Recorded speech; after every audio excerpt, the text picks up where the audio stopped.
गुरुदेव भगवान की जय। प्यारे कृष्ण कन्हैया लाल की जय। श्रीमद् वाल्मीकि रामायण पंचनवतितमः सर्गः उत्तरकांडे। श्री राम का सीता से उनकी शुद्धता प्रमाणित करने के लिए शपथ कराने का विचार। रामो बहुन्यहान्येव तद्गीतं परमं शुभं शुश्राव मुनिभिः सार्धे पार्थिवैः सह वानरैः। इस प्रकार श्री रघुनाथ जी ऋषियों, राजाओं और वानरों के साथ कई दिनों तक वह उत्तम रामायण गान सुनते रहे। उस कथा से ही उन्हें यह मालूम हुआ कि कुश और लव दोनों कुमार सीता के ही सुपुत्र हैं। यह जानकर सभा के बीच में बैठे हुए श्री रामचंद्र जी ने शुद्ध आचार विचार वाले दूतों को बुलाया और अपनी बुद्धि से विचार कर कहा, तुम लोग यहाँ से भगवान वाल्मीकि मुनि के पास जाओ और उनसे मेरा यह संदेश कहो। यदि सीता का चरित्र शुद्ध है और यदि उनमें किसी तरह का पाप नहीं है तो वे आप महामुनि की अनुमति लेकर यहाँ आकर जन समुदाय में अपनी शुद्धता प्रमाणित करें। तुम इस विषय में महर्षि वाल्मीकि तथा सीता के भी हार्दिक अभिप्राय को जानकर शीघ्र मुझे सूचित करो कि क्या वे यहाँ आकर अपनी शुद्धि का विश्वास दिलाना चाहती हैं। कल सवेरे मिथिलेश कुमारी जानकी भरी सभा में आवें और मेरा कलंक दूर करने के लिए शपथ करें। श्री रघुनाथ जी का यह अत्यंत अद्भुत वचन सुनकर दूत उस बाड़े में गए जहाँ मुनिवर वाल्मीकि विराजमान थे। महात्मा वाल्मीकि अमित तेजस्वी थे और अपने तेज से अग्नि के समान प्रज्वलित हो रहे थे। उन दूतों ने उन्हें प्रणाम करके श्री रामचंद्र जी के वचन मधुर एवं कोमल शब्दों में कह सुनाए। उन दूतों की वह बात सुनकर और श्री राम के हार्दिक अभिप्राय को समझकर वे महातेजस्वी मुनि इस प्रकार बोले, ऐसा ही होगा, तुम लोगों का भला हो। श्री रघुनाथ जी जो आज्ञा देते हैं सीता वही करेंगी, क्योंकि पति स्त्री के लिए देवता है। मुनि के ऐसा कहने पर वे सब राजदूत महातेजस्वी श्री रघुनाथ जी के पास लौट आए। उन्होंने मुनि की कही हुई सारी बातें ज्यों की त्यों कह सुनाई।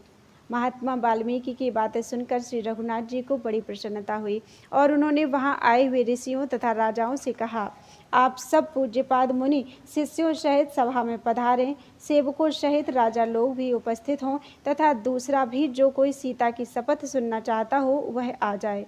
इस प्रकार सब लोग एकत्र होकर सीता का शपथ ग्रहण देखेंगे। महात्मा राघवेंद्र का यह वचन सुनकर समस्त महर्षियों के मुख से महान साधुवाद की ध्वनि गूंज उठी। राजा लोग भी महात्मा रघुनाथ जी की प्रशंसा करते हुए बोले, नरश्रेष्ठ, इस पृथ्वी पर सभी उत्तम बातें केवल आप में ही संभव हैं, दूसरे किसी में नहीं। इस प्रकार दूसरे दिन सीता से शपथ लेने का निश्चय करके शत्रुसूदन श्री राम ने उस समय सबको विदा कर दिया। इस प्रकार दूसरे दिन सवेरे सीता से शपथ लेने का निश्चय करके महानुभाव महात्मा राजसिंह श्री राम ने उन सब मुनियों और नरेशों को अपने अपने स्थान पर जाने की अनुमति दे दी। बोलो वृंदावन बिहारी लाल की जय।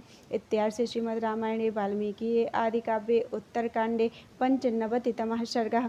इस प्रकार से वाल्मीकि निर्मित आर्ष रामायण आदि काव्य के उत्तरकांड में 95वां सर्ग पूरा हुआ।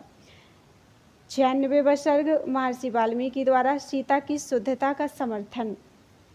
रात बीती, सवेरा हुआ और महातेजस्वी राजा श्री रामचंद्र जी यज्ञशाला में पधारे। उस समय उन्होंने समस्त ऋषियों को बुलवाया।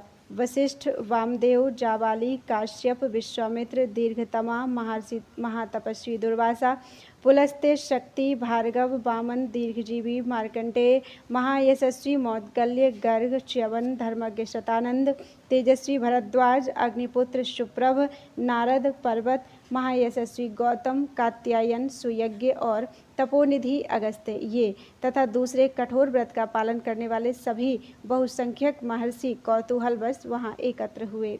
महापराक्रमी राक्षस और महाबली बानर ये सभी महामना कौतूहलवश वहाँ आए। नाना देश से पधारे हुए तीक्ष्ण व्रतधारी ब्राह्मण, क्षत्रिय, वैश्य और शूद्र सहस्रों की संख्या में वहाँ उपस्थित हुए। सीता जी का शपथ ग्रहण देखने के लिए ज्ञाननिष्ठ, कर्मनिष्ठ और योगनिष्ठ सभी तरह के लोग पधारे थे।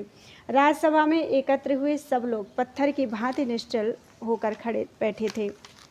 यह सुनकर मुनिवर वाल्मीकि जी सीता जी को साथ लेकर तुरंत वहां आए। महर्षि के पीछे सीता सिर झुकाए चली आ रही थी। उनके दोनों हाथ जुड़े थे और नेत्रों में आंसू झर रहे थे। वे अपने हृदय मंदिर में बैठे हुए श्री राम का चिंतन कर रही थी। वाल्मीकि के पीछे पीछे आती हुई सीता ब्रह्मा जी का अनुसरण करने वाली श्रुति के समान जान पड़ती थी। उन्हें देखकर वहाँ धन्य धन्य की भारी आवाज़ गूंज उठी। उस समय समस्त दर्शकों का हृदय दुख देने वाले महान शोक से व्याकुल था। उन सब का कोलाहल सब ओर व्याप्त हो गया। कोई कहते थे श्री राम तुम धन्य हो, दूसरे कहते थे देवी सीते तुम धन्य हो, तथा वहाँ कुछ अन्य दर्शक भी ऐसे थे जो सीता और राम दोनों को उच्च स्वर से साधुवाद दे रहे थे। तब उस जन समुदाय के बीच में सीता सहित प्रवेश करके मुनिवर वाल्मीकि श्री रघुनाथ जी से इस प्रकार बोले, दशरथ नंदन, यह सीता उत्तम व्रत का पालन करने वाली और धर्मपरायणा है। आपने लोकापवाद से डरकर इसे मेरे आश्रम के समीप त्याग दिया था। महान व्रतधारी श्री राम लोकापवाद से डरे हुए आपको सीता अपनी शुद्धता का विश्वास दिलाएगी। इसके लिए आप इसे आज्ञा दें। ये दोनों कुमार कुश और लव जानकी के गर्भ से जुड़वे पैदा हुए हैं। ये आपके ही पुत्र हैं और आपके ही समान दुर्धर्ष वीर हैं। यह मैं आपको सच्ची बात बता रहा हूँ। रघुकुल नंदन, मैं प्रचेता वरुण का 10वां पुत्र हूँ। मेरे मुँह से कभी झूठ बात निकली हो इसकी याद मुझे नहीं है। मैं सत्य कहता हूँ, ये दोनों आपके ही पुत्र हैं। मैंने कई हजार वर्षों तक भारी तपस्या की है। यदि मिथिलेश कुमारी सीता में कोई दोष हो तो मुझे उस तपस्या का फल ना मिले। मैंने मन, वाणी और क्रिया द्वारा भी पहले कभी कोई पाप नहीं किया। यदि मिथिलेश कुमारी सीता निष्पाप हों तभी मुझे अपने उस पाप शून्य पुण्य कर्म का फल प्राप्त हो। रघुनंदन, मैंने अपनी 5 इंद्रियों और मन बुद्धि के द्वारा सीता की शुद्धता का भली भांति निश्चय करके ही इसे अपने संरक्षण में लिया था। यह मुझे जंगल में एक झरने के पास मिली थी। इसका आचरण सर्वथा शुद्ध है, पाप इसे छू भी नहीं सका है, तथा यह पति को ही देवता मानती है। अतः लोकापवाद से डरे हुए आपको अपनी शुद्धता का विश्वास दिलाएगी। राजकुमार, मैंने दिव्य दृष्टि से यह जान लिया था कि सीता का भाव और परम विचार परम पवित्र है, इसलिए यह मेरे आश्रम में प्रवेश पा सकी है। आपको भी यह प्राणों से अधिक प्यारी है और आप यह भी जानते हैं कि सीता सर्वथा शुद्ध है, तथापि लोकापवाद से कलुषित चित्त होकर आपने इसका त्याग किया है। इत्यार्षे श्रीमद् रामायणे वाल्मीकि आदि काव्ये उत्तरकांडे षण्णवतितमः सर्गः। इस प्रकार से वाल्मीकि निर्मित आर्ष रामायण आदि काव्य के उत्तरकांड में 96वां सर्ग पूरा हुआ। 97तमः सर्गः। सीता का शपथ ग्रहण और रसातल में प्रवेश। महर्षि वाल्मीकि के ऐसा कहने पर श्री रघुनाथ जी सुंदरी सीता देवी की ओर एक बार दृष्टि डालकर उस जन समुदाय के बीच हाथ जोड़कर बोले, महाभाग, आप धर्म के ज्ञाता हैं। सीता के संबंध में आप जैसा कह रहे हैं वह सब ठीक है। ब्राह्मण, आपके इस निर्दोष वचनों से जनक नंदिनी की शुद्धता पर पूरा विश्वास मुझे हो गया है। एक बार पहले भी देवताओं के समीप विदेह कुमारी की शुद्धता का विश्वास मुझे प्राप्त हो चुका है। उस समय सीता ने अपनी शुद्धि के लिए शपथ की थी, जिसके कारण मैंने इन्हें अपने भवन में स्थान दिया था। किंतु आगे चलकर फिर बड़े जोर का लोकापवाद उठा, जिससे विवश होकर मुझे मिथिलेश कुमारी का त्याग करना पड़ा। ब्राह्मण, यह जानते हुए भी कि सीता सर्वथा निष्पाप हैं, मैंने केवल समाज के भय से इन्हें छोड़ दिया था। अतः आप मेरे इस अपराध को क्षमा करें। मैं यह भी जानता हूँ कि ये जुड़वे उत्पन्न हुए कुमार कुश और लव मेरे ही पुत्र हैं, तथापि जन समुदाय में शुद्ध प्रमाणित होने पर ही मैं मिथिलेश कुमारी में मेरा प्रेम हो सकता है। श्री रामचंद्र जी के अभिप्राय को जानकर सीता के शपथ के समय महेंद्र आदि सभी मुख्य महातेजस्वी देवता पितामह ब्रह्मा जी को आगे करके वहां आ गए। आदित्य, वसु, रुद्र, विश्वदेव, मरुदगण, समस्त साध्य देव, सभी महर्षि, नाग, गरुण और संपूर्ण सिद्धगण प्रसन्न चित्त होकर सीता जी के शपथ ग्रहण को देखने के लिए घबराए हुए थे और वहां आ पहुँचे। देवताओं तथा ऋषियों को उपस्थित देख श्री रघुनाथ जी फिर बोले, सुरश्रेष्ठगण, यद्यपि मुझे महर्षि वाल्मीकि के निर्दोष वचनों से ही पूरा विश्वास हो गया है, तथापि जन समाज के बीच विदेह कुमारी की विशुद्धता प्रमाणित हो जाने पर मुझे अधिक प्रसन्नता होगी।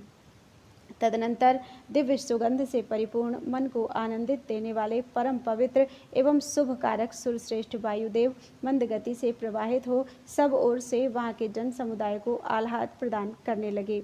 समस्त राष्ट्रों से आए हुए मनुष्यों ने एकाग्रचित्त हो प्राचीन काल के सतयुग की भांति यह अद्भुत और अचिंत्य सी घटना अपनी आंखों से देखी। उस समय सीता जी तपस्विनियों के अनुरूप गेरुआ वस्त्र धारण किए हुए थी।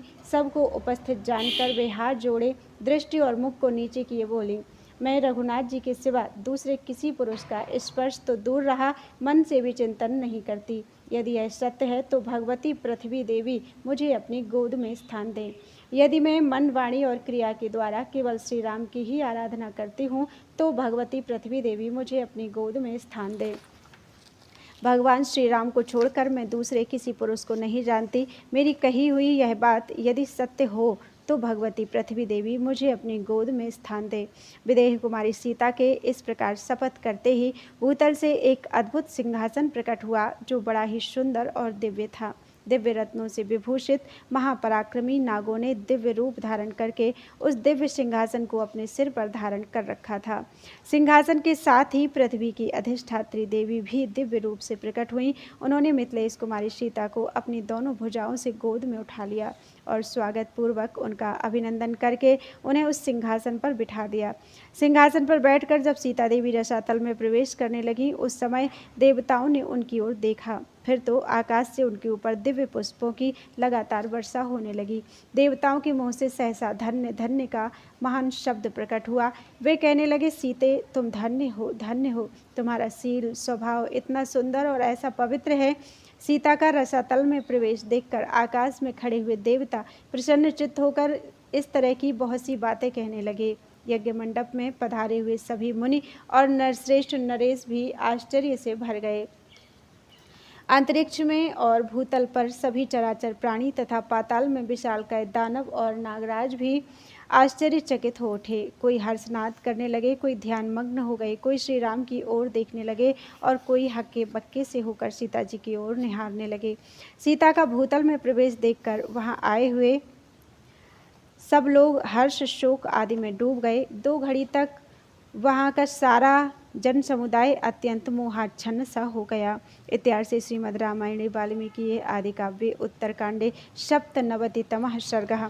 इस प्रकार से वाल्मीकि निर्मित आर्ष रामायण आदि काव्य के उत्तरकांड में 97वां सर्ग पूरा हुआ।